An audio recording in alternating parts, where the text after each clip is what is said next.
bird poop that I get, that this has been far more over nitrogen. No. They go out and have breakfast, and as You're right. Yes. or the geese fly by, and it falls out of the air a pre-fertilized magic grass seed. You're probably right. Yeah, and it lands in your lawn, and then shkaboing. Well, boing, indeed. Yeah. So yeah, and you're absolutely right. That's probably what it is. But I cannot get into the field to investigate because we've had so much rain. Yeah. And it's just what we deal with, and what we have right now coming up, according to your weather guy.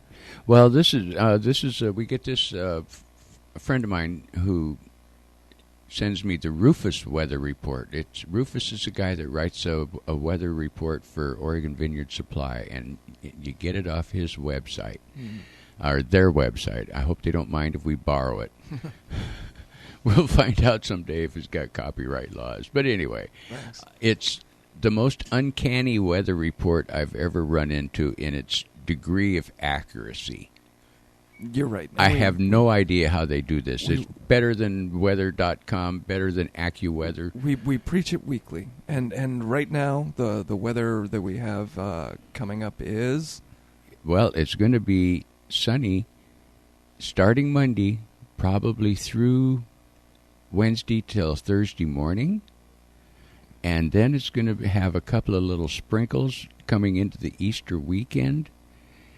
And then on Easter weekend, Saturday, April the 12th, should be dry and mild. But then when Palm Sunday comes around, it's going to be sprinkly.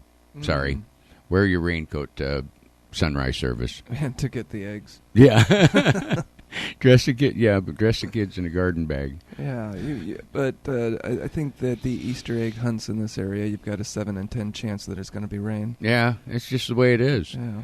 You plan on it. And then the week after Easter is going to go back to being on again, off again, wet and drizzly and occasional chilly till we get pretty up into May.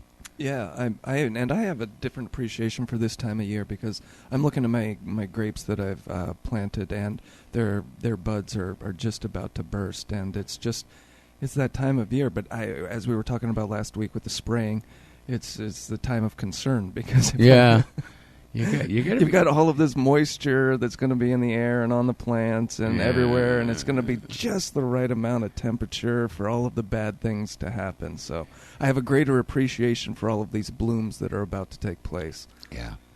But if you go ahead and act on faith and do your dormant sprays religiously, right, you still got a better chance of getting decent fruit than if you don't. Yep. And, that's basically what you have to do anyway, right? Yep, that's true. Plant and pray. That's my gardening system. Right. But anyway, we're going to talk about moss here for a little while, because as the weather shows us, it's the perfect weather for moss to grow too. Right. I mean, I can talk about the small things that are looming in the plants, but I've got this. I also have this big moss problem in my back, but we could probably talk about how I'm going to transplant it and find it, because it's as though I'm growing it for some purpose, because there's a good 10 by 10 area of just moss on sidewalk that can just be shoveled right up and thrown. There are people who actually grow mosses on purpose. Yeah, sure, because and people like it. Hundreds of varieties of moss, but it's so small and so microscopic, you don't really get to appreciate. Like flowers are big, and the bloom, comes out, and you can see the thing from 50 feet away. Right. Moss is something that is small and delicate and very concisely growing. Well, it makes a really good ground cover when it's placed in an area by itself that you're not necessarily stepping in. And I'm thinking of like a low-hanging maple tree that has moss all around the base of it. I mean, it's a good accent in it, and it looks really nice. But when it's on the sidewalk, not so good. Well, then it's pressure washed. Right. Right after my wife says, "Hey, the driveway's got moss on it." Yeah. That means go get the pressure washer. See how I translate that now? Move that over to the grass area, the other area. Yeah, that needs to be washed away. I did try growing moss one time, and was pretty successful. By using a piece of old-growth fir bark, I got the original moss that was on the fir bark to actually grow and kind of spread out. Transplanted it underneath a rhododendron bush and made a really neat accent for underneath the rhododendron, because the moss and the rhododendron both like the same pH and the same kind of, they don't really need a lot of light. Right. And I had kind of a cheater lawn over at the old house because it never saw daylight. Right. It never saw direct sunlight till like after the 1st of July, and then it only had direct sunlight till the 1st of August. Well, that's the other good thing about moss is it does go away for a brief period. Yeah. And then it's like you're walking on, I don't know what that texture is. It's like moist sandpaper or something. Yeah, it's kind of spongy. It feels good on your feet if you're barefoot. Sure. But so moss, we should probably we'll get into the definition and all that. We're going to jump into our first break though right now because it's 9:13 right now and 51 degrees here in McMinnville. I'm assuming it's around that temperature everywhere else in Yamhill County. If not, let me know. Yeah. But yeah, we're gonna take a break. You're listening to The Root of It right here on KLYC 1260 AM.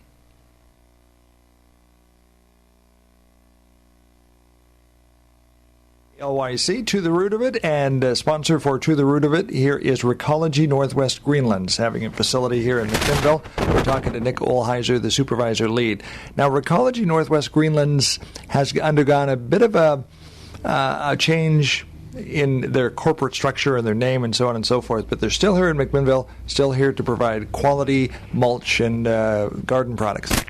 Yeah, absolutely. About 3 years ago, we were purchased by a San Francisco-based company called Recology.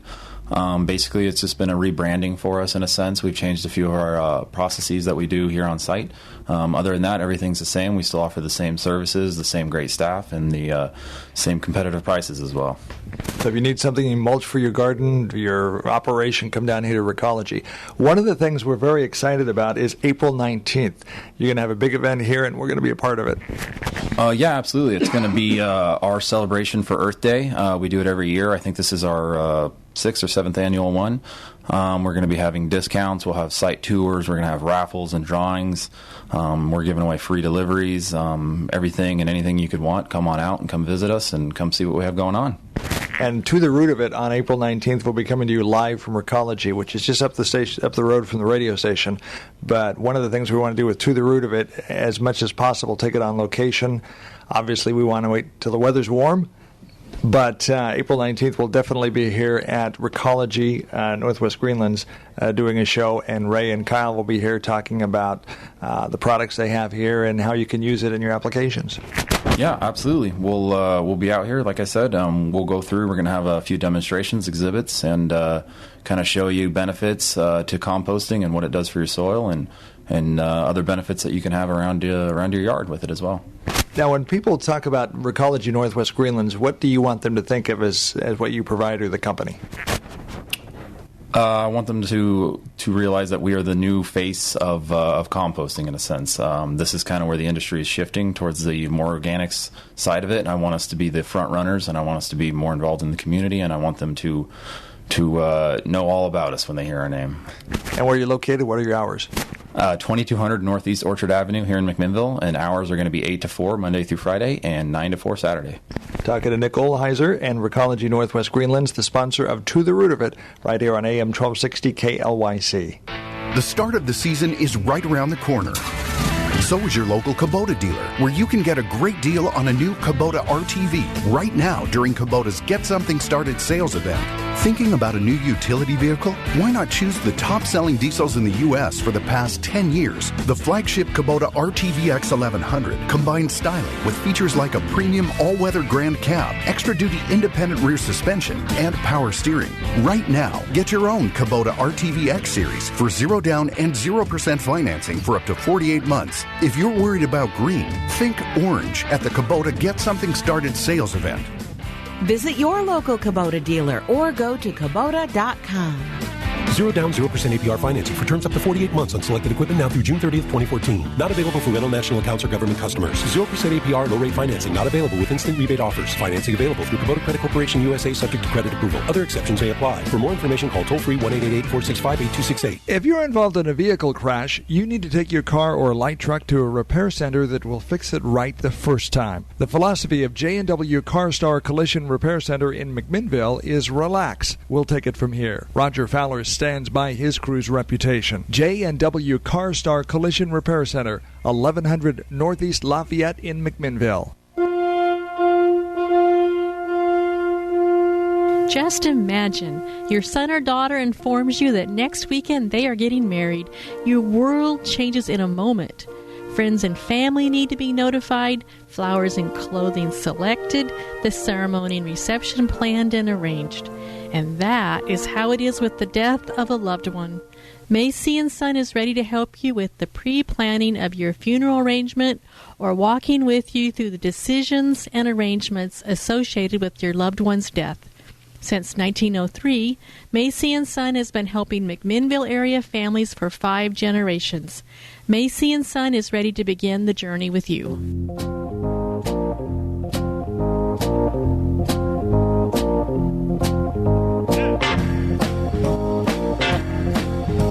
And welcome back. You are tuned right here to 1260 AM, KLYC. To the root of it with Ray and Kyle. Bless your hearts.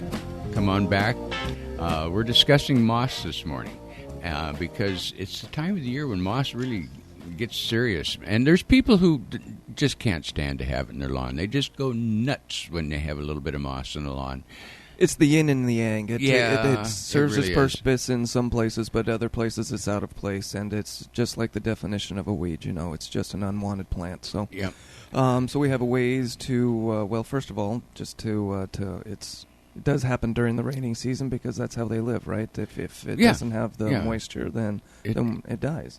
It likes a more acid soil. It likes the cloudiness. It doesn't really like direct sunlight. So cloudy, rainy, icky days are perfect for moss to grow. So the acidic soil is going to usually happen where you get that standing water, that poorly draining soil, that just everything just stays in there. You can think of moss as an indicator of the general health and welfare of your lawn, if that's what you want. If it makes you feel better. It's a sign of too much shade and too much wet soil. So it's definitely an indicator in that. That you can't plant certain plants there, and you might not want to set up a picnic table. Not unless you want to be. Moss is really it's a good indication of the general health of things around, and kind of a basis to play off of because most of your flowering plants like a more basic soil. Vegetables need a more basic soil, that type of thing, because that's how they utilize the nutrients. That's the level that the roots can absorb moisture and nutrients. So if you got a bunch of moss in your lawn, you really are getting a fairly high, or it'd be low acid. Yeah, you either go up or down. I get them confused too. Yeah. Anyway, you're getting more acid soil, so you need to consider putting something to make it more basic, especially lime.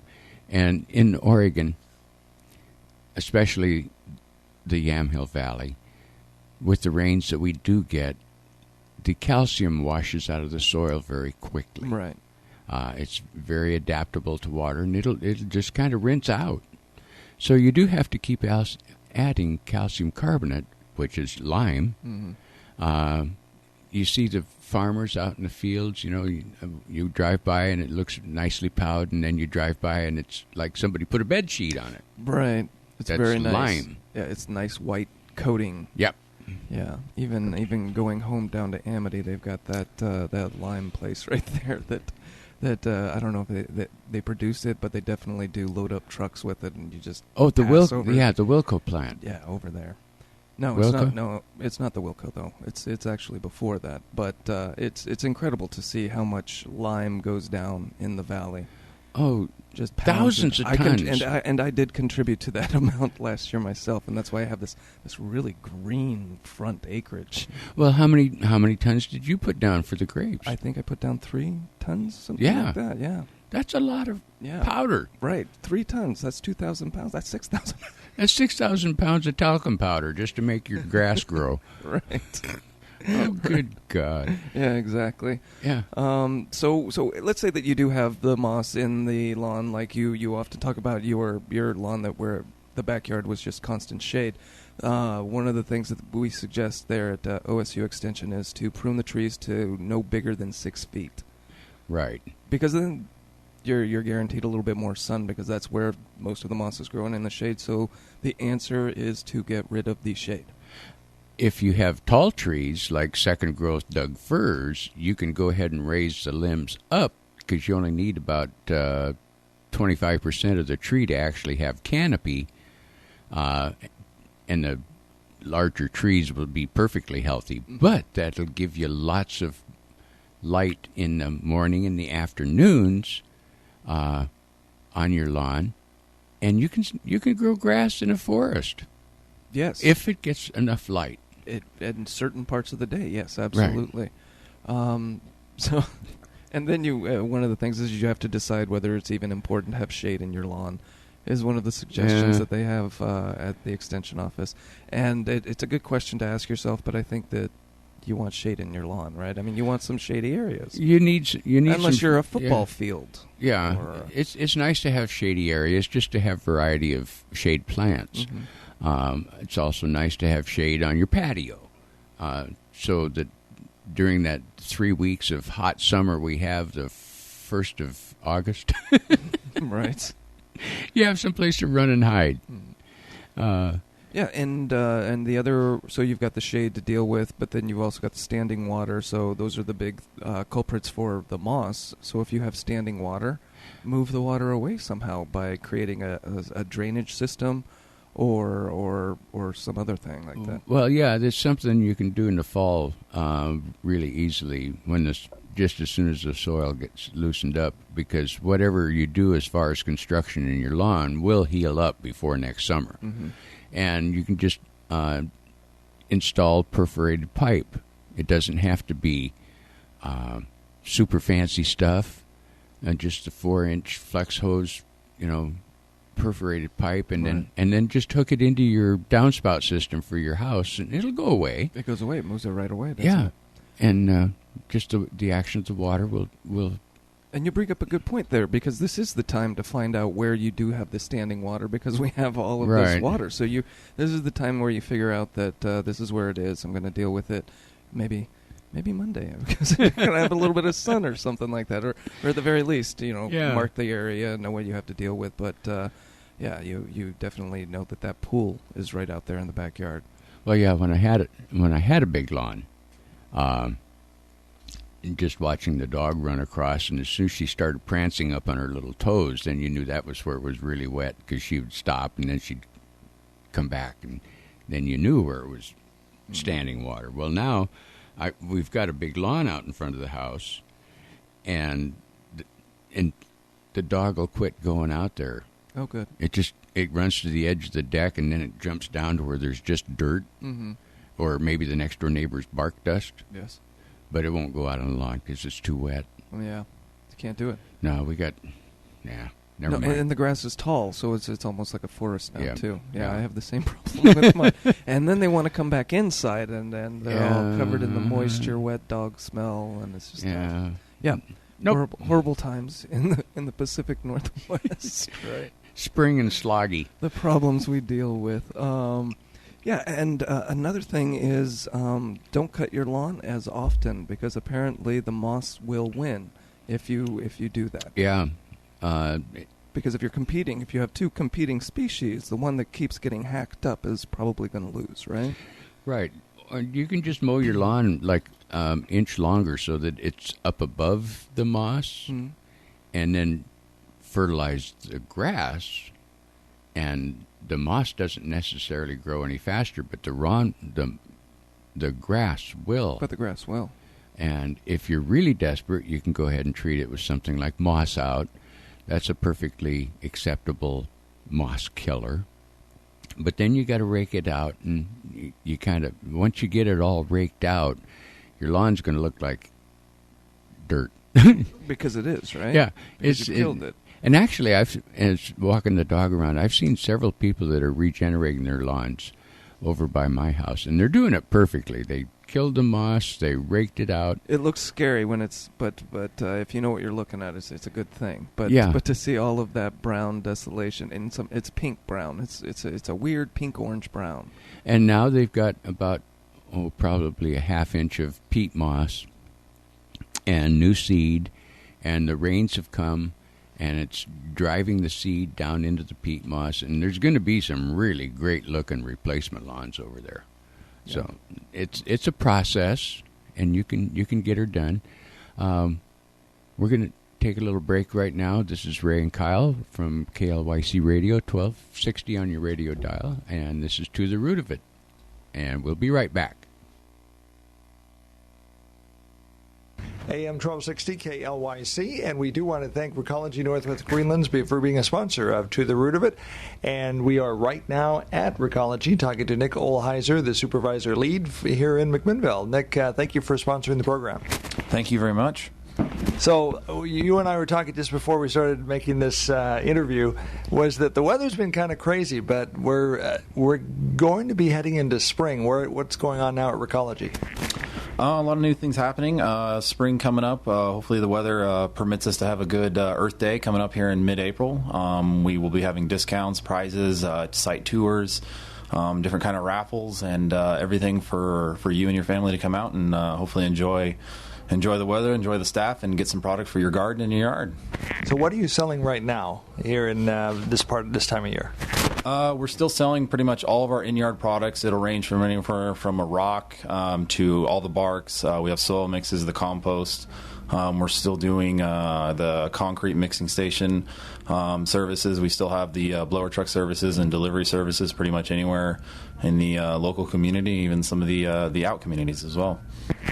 What are your prices? They're going to range from anywhere from about $15 for the half yards all the way up to the $30, $35 range for full yard. Now, one of the nice things about having Recology here in McMinnville, it's very convenient to come down and get a truckload. Or how small quantities do you sell? As far as in-yard pickup truckload, we go all the way down to half yard, and then we go up to however much you want to take at once, and you can come back and make several trips and get as much as you need, or if you're wanting to save a little bit of time, we can go ahead and deliver that right to your doorstep. And how do they contact you?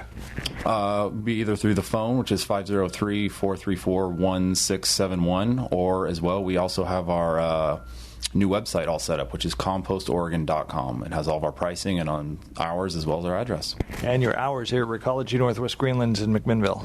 It's going to be 8 to 4, Monday through Friday, and then Saturday is 9 to 4. Talking to Nick Olheiser, the supervisor lead for Recology Northwest Greenlands, sponsor here of To the Root of It on AM 1260 KLYC.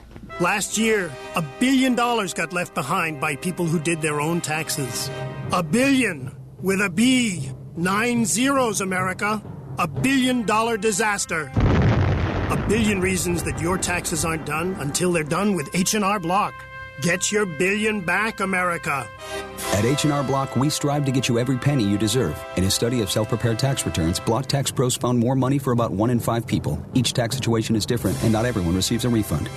Brought to you by H&R Block. See what a difference their tax expertise can make. H&R Block in McMinnville, locally owned and operated, located between Papa Murphy's and Rada Paint and Highway 99W. Hi, this is Bruce Huffman from Hillside. Did you know Hillside Retirement Community's Terrace Health Center is not for Hillside residents only? Our skilled nursing, assisted living, and memory care communities are open to the public. Call today to schedule a tour of these recently renovated communities. We currently have openings in memory care, assisted living, and skilled nursing.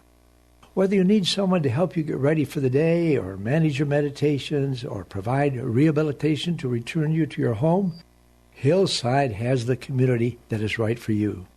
Come see for yourself how wonderful living in our community could be. Call 503-472-9534. That's 472-9553 today to schedule a tour. Thanks for listening.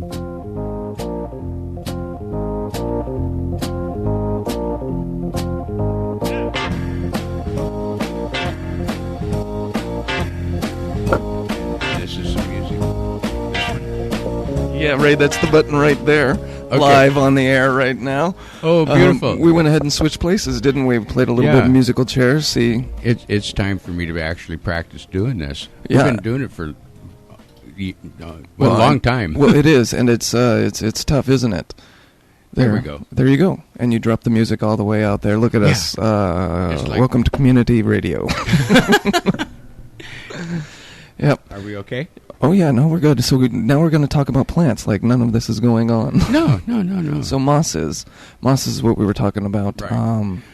We're talking about moss if you actually wanted to start a moss lawn. Right.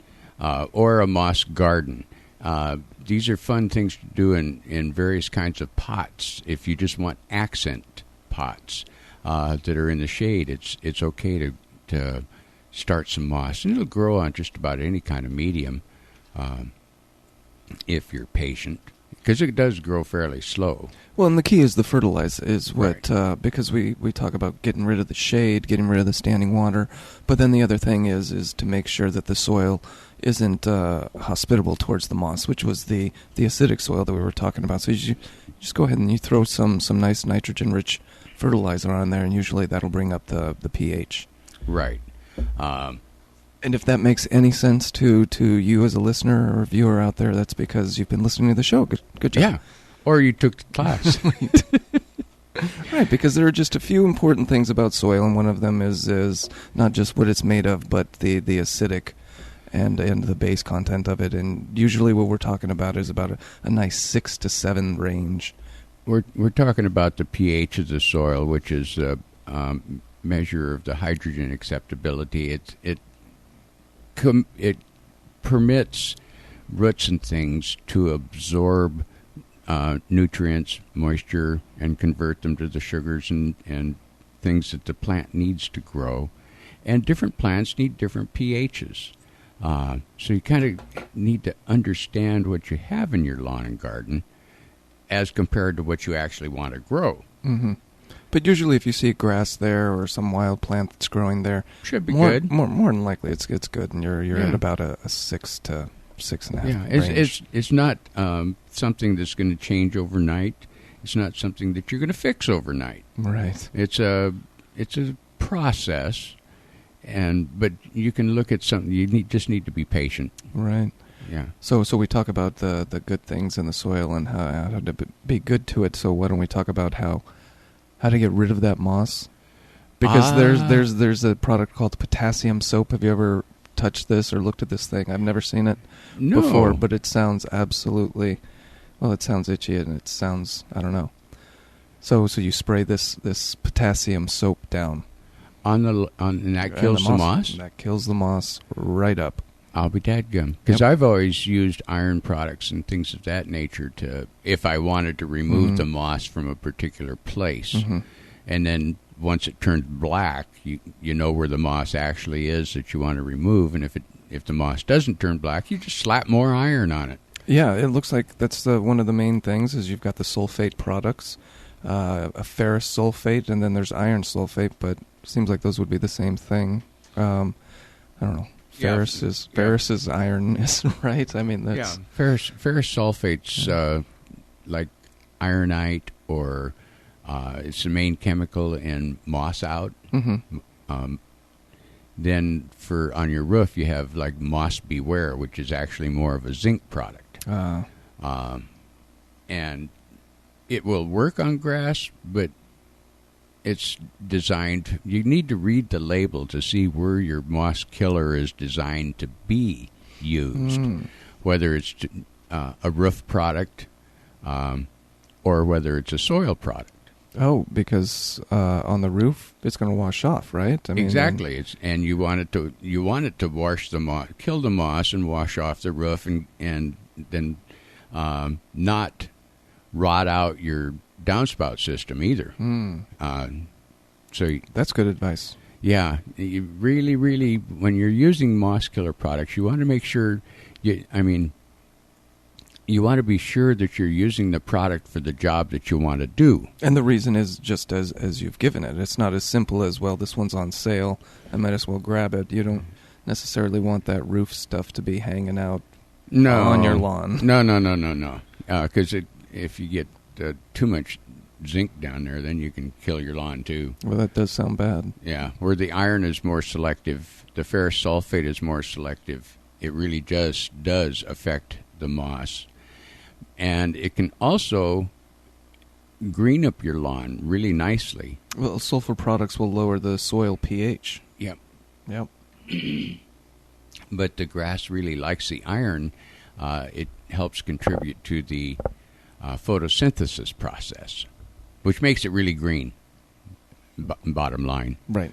So, and that's when if you get into the end of summer and your lawn looks pretty sad, even though it's just going dormant because that's a normal cycle of grass. If you're one of those people that has to have a green lawn all summer long, rather than watering, you can put ironite on it, and it'll cause it to increase photosynthesis a little longer. And these sulfate products, these are non-synthetic. They're environmentally friendly. Yeah, they're good guys. Yeah, totally organic as it is.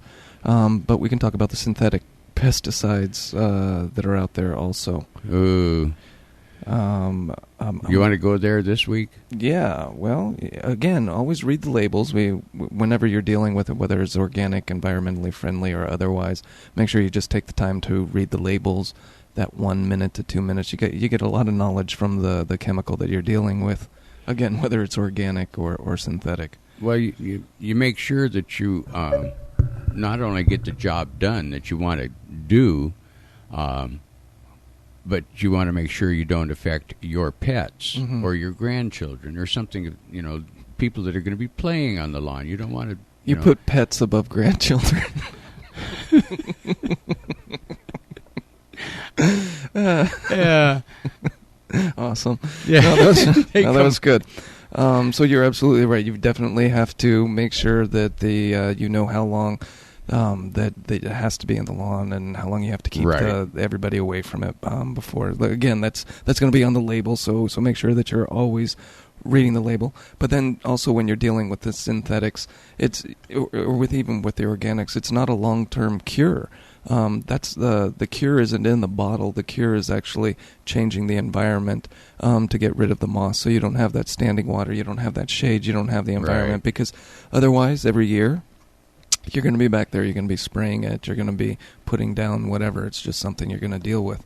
And that's why it's okay to learn to live with moss, maybe, especially in this environment. It's just something that, fine, you win.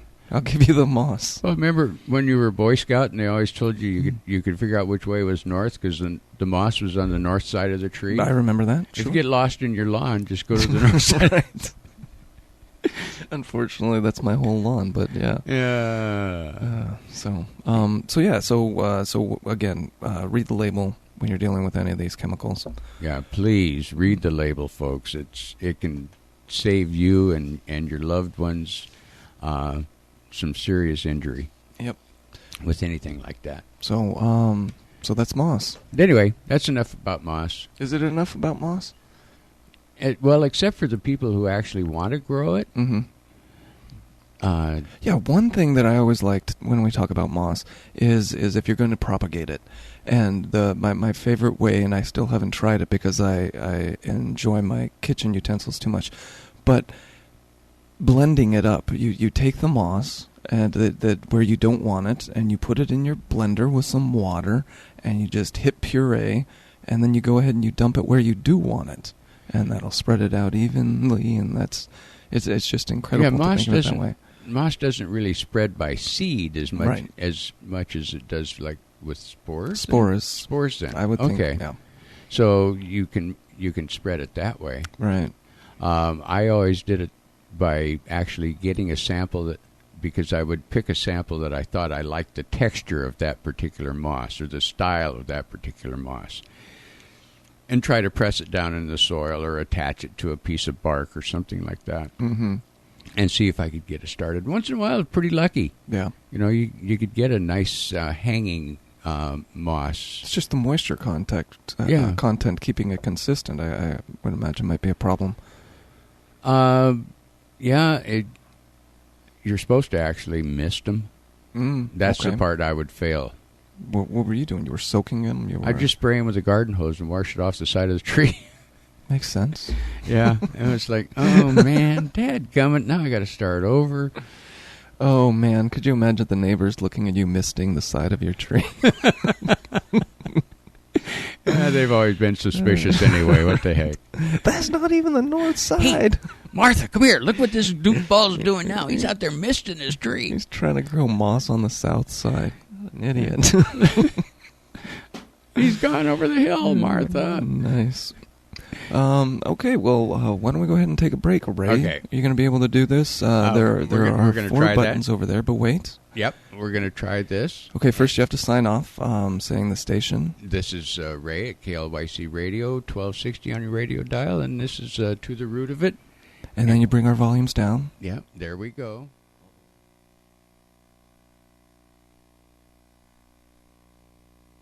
AM 1260 KLYC. We want to thank Recology Northwest Greenlands for sponsoring To the Root of It. It's because of their financial support makes it possible for us to have this program on the radio. We very, very much appreciate it. Talking to Nick Olheiser, who is the project lead at Recology Northwest Greenlands in McMinnville, there is a shift in the industry towards more organics, more naturals, and not chemicals and pesticides and unnatural fertilizers, but getting back to nature, right?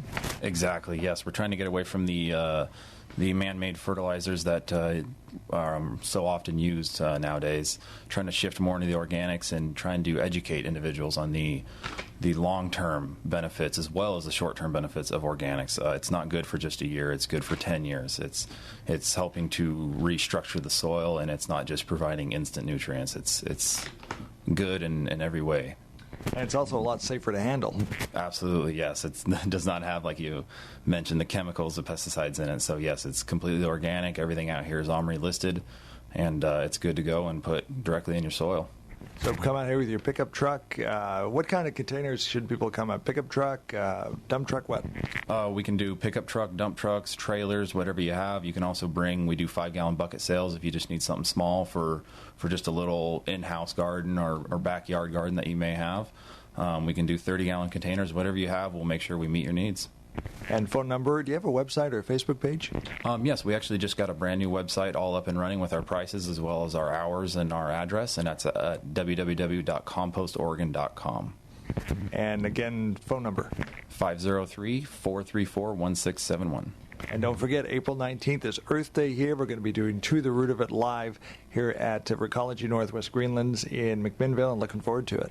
Yeah, absolutely. Us too. Come visit us. We'll have discounts. We'll have raffles, prizes, site tours, exhibits, everything and anything you can think of. We'll be here for you. What are the hours on Earth Day on the 19th? It will be 8 to 6 on Saturday. Well, Nick, thank you very much. Thank you very much.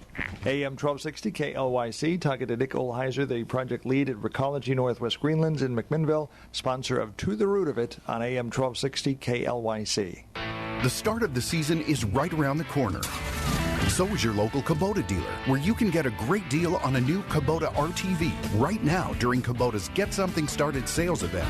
Thinking about a new utility vehicle? Why not choose the top-selling diesels in the U.S. for the past 10 years? The flagship Kubota RTV X1100 combines styling with features like a premium all-weather grand cab, extra-duty independent rear suspension, and power steering. Right now, get your own Kubota RTV X Series for 0 down and 0% financing for up to 48 months. If you're worried about green, think orange at the Kubota Get Something Started sales event. Visit your local Kubota dealer or go to Kubota.com. 0 down, 0% APR financing for terms up to 48 months on selected equipment now through June 30th, 2014. Not available for rental national accounts or government customers. 0% APR low rate financing not available with instant rebate offers. Financing available through Kubota Credit Corporation USA subject to credit approval. Other exceptions may apply. For more information, call toll-free 1-888-465-8268. Is pain from hip arthritis interfering with your daily life? We can help you. I'm Dr. Michael Vesley, and I'm the medical director of the Joint Replacement Institute at Willamette Valley Medical Center. I received fellowship training in joint replacement at the Mayo Clinic and performed less invasive anterior total hip replacement surgery that allows for a shorter recovery. Based on our low complication rates and high patient satisfaction scores, you will not receive more personalized care or better outcomes elsewhere. If pain from hip arthritis is limiting you, please call me to schedule a consultation at 503-435-6571.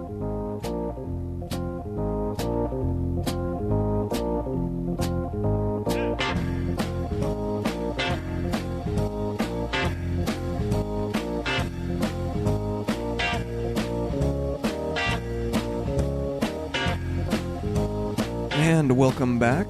This is To the Root of It right here on KLYC, 1260 AM, Yamhill County. Ray has moved over one seat. Haven't you, Ray? We're trying different formats here.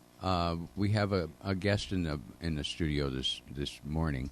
One of our new Master Gardener students, and her name is Ruth Estrada. And good morning, Ruth. Hi, Ray. How are you? I'm fine. How'd you end up getting to the Master Gardener program? Well, I've known about the Master Gardener program for a long time. I went to school in Washington State at Washington State University, and Master Gardener talk was always around. It's something that I've wanted to do for a long time. Fabulous. And you currently live here in Yamhill County. Right. I live in McMinnville. And work in the area. Yes, I do. Yeah. What is your work history? Well, I've worked in the nursery industry for over 25 years. The wholesale nursery industry. I have a degree in horticulture, and was fortunate enough to work for many years for Monrovia. Gained a great deal of business knowledge as well as continued horticultural knowledge. When you work at a place that large, you often end up with a de facto master's degree. So I have a bachelor's and tremendous work experience. Well, we're actually more simply trying to manipulate you into being our replacement host for the radio show. But it's good to have somebody who actually knows what they're talking about. Well, and that's what it comes down to is becoming the Master Gardener, and you take the 60 hours of classes, and then going through all of that, the 60 hours of volunteering. But that happens down at the Extension office on Lafayette here in McMinnville. But it's a good example of the diversity that one class can actually have, right? I was very impressed with the diversity of the class. There are people from all professional areas, homemakers to real estate agents, and everybody in between. The information that we got was extremely accurate, right up to date, fresh off research papers and historical data that was extremely good.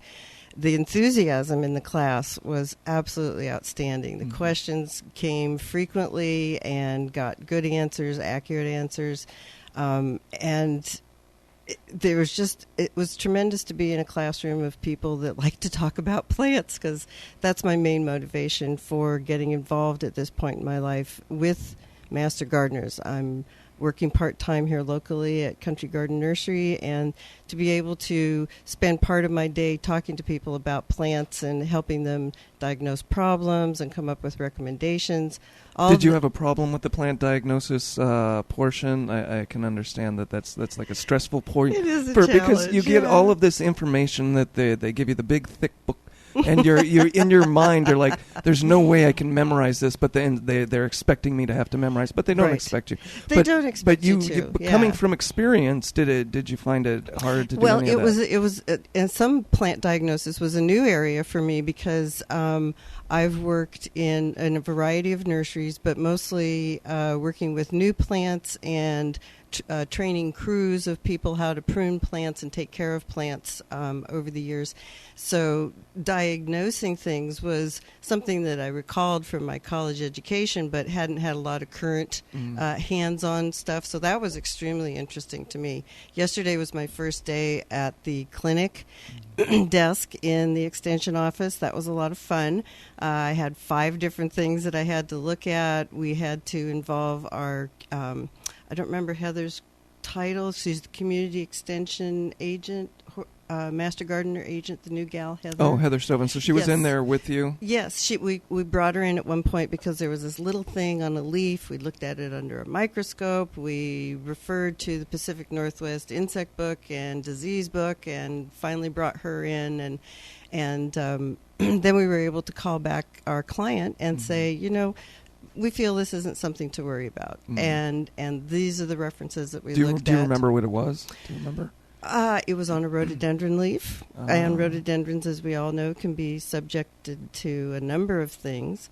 And it looked like a lichen, but lichens don't generally show up on the top sides of leaves. On the leaf, right. Yeah, so it was extremely odd, but it was a lot of fun to try and research, and that's what appeals to me, is to be able to do this research, learn more about plants, because even after 20 years or so with a degree and in the industry, you don't know everything. And we've got a great library down there, and it's a great resource. It's fantastic. So to be stuck in a room with a microscope, such a hardship. It's such a hardship to have to look up information. Plastic baggies of dead bugs and dead plants. Yes. It's great. And next week I get to review how to take soil samples. And the gal who is mentoring me in this stage, Luana, is just a joy to work with. She's so conscientious, and she's just got a real grip on stuff. And she comes from the background of not knowing much about plants. So it's really fantastic to see all of these people that have this one interest, plants, or it could be bugs, insects, entomology, and they want to learn more. And it's a great way to give back to the community and just pass on what you know. But being around, and that really every gardener is different. They've picked up something along the way. And you're right, it's really great to just be stuck in a room with these people just talking about gardening. It is. And all of these other things. I still don't know half as many plants as I wish I did. But every time the plant sale comes up, and it's coming up here at the end of the month, I seem to learn at least 10 new plants. And in my 3 years, that should give me at least 30 plants. And I know they're somewhere up there, but I'm looking forward to learning the 10 new plants. Have you learned any new plants or any plants? I haven't learned any new plants yet. In my most recent professional career, I've learned a lot of annuals, which I didn't really know because my background is in woody shrubs and perennials, rhododendrons, azaleas, and so forth. But I have learned more about bugs, so this is a great area to fill in. And just listening to you guys talk this morning, talking about moss and so forth, I learned some new things. And I learned, it's a continuing thing. You learn what you don't know. Yes. And Linda, I think it's McMahon. McMahon. Yes, McMahon. She was a retiring extension agent with Master Gardeners. She said something in the first class that I thought was absolutely so true, and that is, you have to go and look it up. If you have a question about it, we're not here to give you all of the answers because there's just such a volume of information. Look it up. Yeah, and then the knowledge is yours. Don't assume that you know the answer. Right. And it can be fun looking it up because you'll learn other things while you're looking it up too. Exactly. And so, I might start out with knowing about plants and so forth, but there's a host of things to learn. We're talking about the Master Gardener program down at the Extension office at 2070 or 2050 Lafayette Avenue. And you can access it online at YamhillCountyMasterGardener.org. That's right. And or you can go to the Extension website, which is extension.oregonstate.edu/Yamhill. But that the office is down there on Lafayette Avenue. If you would like to give them a call, if you have any questions, because they are there to answer the gardening questions of the area. That's why the Extension office is there. The phone number down there is 503-434-9999. 888-203-7517. And the office hours down there, Monday through Friday, 8 a.m. to 5 p.m. And if you have a plant that looks kind of shaggy to you, or looks, shaky, or looks like it looks abnormal in any way, shape, or form, put it in a great big Ziploc bag and bring it on down and let the master gardeners take a peek at it. Or if you have any other soil questions, we do free pH tests. So bring a small sample of your soil down if your plants aren't performing properly, and let us check the pH for you. It's free. And that's what you're going to be taking your training for, Ruth, right? That's what you... Because I'm assuming that you're going to be working the booth at the plant sale then, right? Yes, I will. I've been asked to do that, and I'll be also taking people's money at some point during the day too. Well, I volunteered to do that as well. Yeah, the interaction that you get from the soil place, it's incredible. Yeah. I remember last year. Quick story there. A guy actually brought in his own soil testing equipment. He just wanted to test it against ours. And truth be told, his equipment was far superior to anything that we had. So it was funny, right? Yeah, I mean, you have people come in with their big amounts of soil, and you just need a thimbleful. But that was really great. A guy bringing in his own equipment to test it right there. That's funny. And I hope to do some shopping at the plant sale too. Oh yeah, definitely get a chance for that. Yeah. That's at the Spring Master Gardener Plant Sale, which is at the Fairgrounds, April the 26th, from 9 till 3 o'clock in the afternoon. The gates open at 8 o'clock in the morning for parking. Parking is free. The plant sale is free. However, do bring your charge card, checkbook, or cash. And maybe a box or two, if you can. Sadly, this year we need to have people bring their own boxes. That's right. That part just didn't work out like we'd hoped. And usually we in the past we've had these huge tall towers, mountains of boxes, and it's worked out really well for us. Semi-loads. But think of it as recycling. Think of it as bringing your own bag to the grocery store. That's all. That's what we're asking. But again, it's the 26th of April, 9 a.m. is when the doors open. But the line will probably start a little earlier than that. I've seen 250 people standing in line. Sure. And KLYC will be there. I will be there doing this thing live, as will you, Ray. Yes. Doing this whole thing live. Yeah. We've got the Yam van. It's all waxed and polished, looking shiny. I haven't seen it. I've been here for, it's really a cute van. Yep. But next week we're going to be talking about containers, right? Yes, we're gonna get into some bizarre containers and the types of plants that can go in them. And if you have any questions about that or any other questions, go ahead and email ray@totherootofit.com. That's RAY@totherootofit.com. Or you can try me, Kyle@totherootofit.com. I've got about a 50-50 shot of getting that. It seems like you're far more likely to get it. So that's Ray@totherootofit.com. We're going to sign off right now. Thanks, Ruth, for coming in. Oh, you're welcome. But you've been listening to The Root of It right here on KLYC 1260 AM. And keep your tools sharp.